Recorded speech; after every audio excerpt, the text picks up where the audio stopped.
Welcome to JP study. చూడండి, try మెథడ్స్లో మనం విద్యా ప్రణాళిక పాఠ్య పుస్తకం ఈ టాపిక్లోంచి లాస్ట్ వీడియోలో 25 బిట్స్ చూసాం. ఇక ఈ వీడియోలో నెక్స్ట్ బిట్ చూసేద్దాము. లాస్ట్ వీడియో లింక్ కింద డిస్క్రిప్షన్లో ఇస్తాను, ఎవరైనా చూడని వాళ్ళు ఉన్నట్లయితే చూసేయండి. ఇక ఒక తరగతిలో బోధించవలసిన ఒక అంశానికి సంబంధించిన కొన్ని భావనలు బోధించిన 2 లేదా 3 నెలల తర్వాత ముందు భావనలపై పునర్విమర్శ జరిపి మరికొన్ని భావనలను బోధించడం జరుగుతుంది. ఇది ఏ రకమైన కరిక్యులం నిర్వహణ పద్ధతి? సర్పిల పద్ధతి.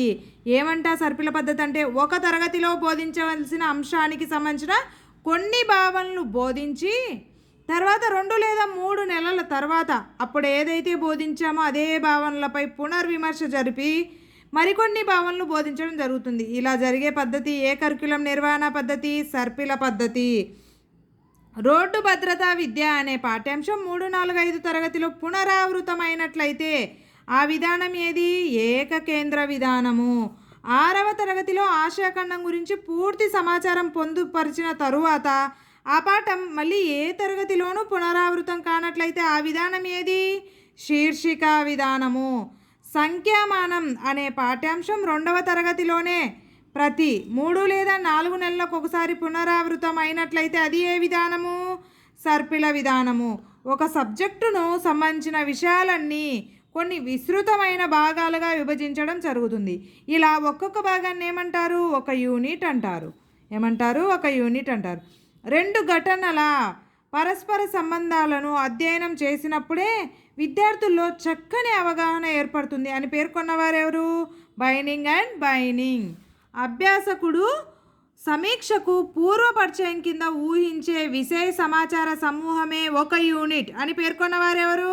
ట్రస్టన్. ఒక అభ్యసన విభాగము అంటే యూనిట్. ఒక అభ్యసన విభాగము మానవ పరిసరంలో సమగ్రంగా ప్రముఖంగా ఉండే ఒక అంశం అని పేర్కొన్నవారెవరు? మోరిసన్. విద్యార్థి నిజ జీవిత సమస్యల్ని సమర్థవంతంగా ఎదుర్కోవడానికి తన తగిన సామర్థ్యాల్ని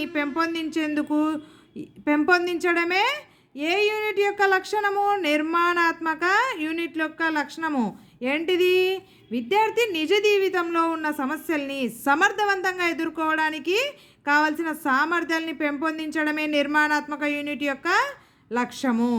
వనరుల యూనిట్ ఆధారంగా తన తరగతి గది బోధనకు అనుకూలమైన లభ్యమయ్యే బోధనా సామాగ్రిని వసతులను దృష్టిలో ఉంచుకొని ఉపాధ్యాయుడు తయారు చేసుకున్న అభ్యసన అనుభవాలతో కూడిన వివరమైన యూనిట్స్ని ఏమంటారు? టీచింగ్ యూనిట్స్ అంటారు. ప్రస్తుతం మన రాష్ట్రంలో ఎలిమెంటరీ స్థాయిలో సాంఘిక శాస్త్ర పాఠ్యపుస్తకాలు ఈ ఉపగమము ఆధారంగా రూపొందించబడినవి. ఏవి? ఇతివృత్త ఉపగమము ఆధారంగా రూపొందించబడినవి. ప్రస్తుత 6, 7 మరియు 8 తరగతుల సాంఘిక శాస్త్ర పాఠ్యపుస్తకాలు ఏ ఉపగమనాన్ని అనుసరించి రూపొందించబడినవి? సమ్మిళిత ఇతివృత్త ఉపగమనాలను అనుసరించి రూపొందించబడినవి. సాంఘిక శాస్త్ర పాఠ్యపుస్తకంలో జీవనోపాధులు, సాంకేతిక విజ్ఞాన ప్రభావం మరియు ప్రజారోగ్యము, ప్రభుత్వము అను పాఠ్యాంశాలు ఏ ఇతివృత్తం కింద రూపొందించబడినవి?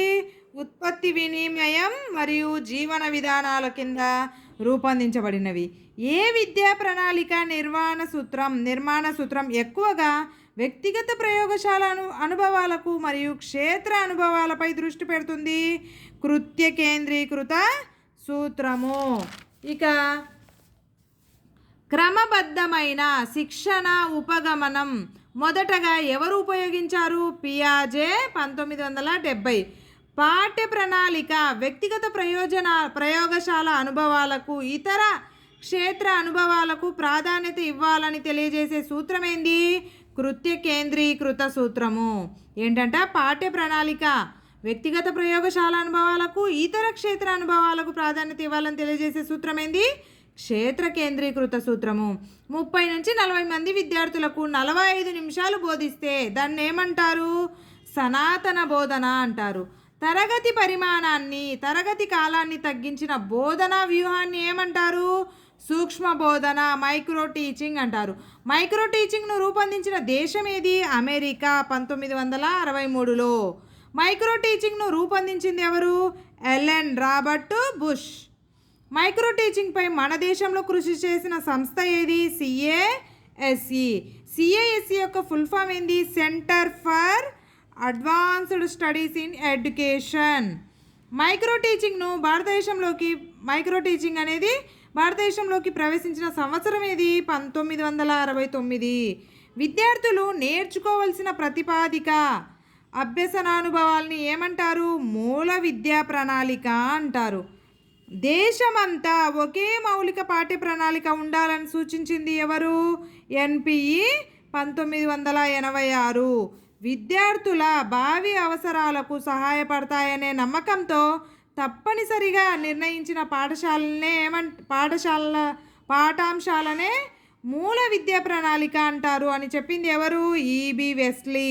ఏంటి? విద్యార్థుల భావి అవసరాలకు సహాయపడతాయనే నమ్మకంతో తప్పనిసరిగా పాఠాంశాలనే మూల విద్యా ప్రణాళిక అంటారు. తప్పనిసరిగా నిర్ణయించిన పాఠాంశాలను అని చెప్పింది ఎవరు? E B Wesley. 80% పాఠ్య ప్రణాళిక దేశమంతటా ఒకే విధంగా ఉండి మిగిలిన 20% కరిక్యులం స్థానిక అవసరాలకు అనుగుణంగా ఉండాలని సూచించింది ఏది? ఎన్పిఈ 86. మౌలిక పాఠ్య ప్రణాళిక విద్యార్థులకు నిర్దిష్ట అనుభవాల కంటే విస్తృత అనుభవాలకు ప్రాధాన్యత ఇస్తుంది అని పేర్కొన్న వారెవరు? Harold Spear. సమాజానికి దూరంగా శిశువు అభివృద్ధి ఊహించడానికి వీల్లేదు అని పేర్కొన్న వారెవరు? రేమాండ్.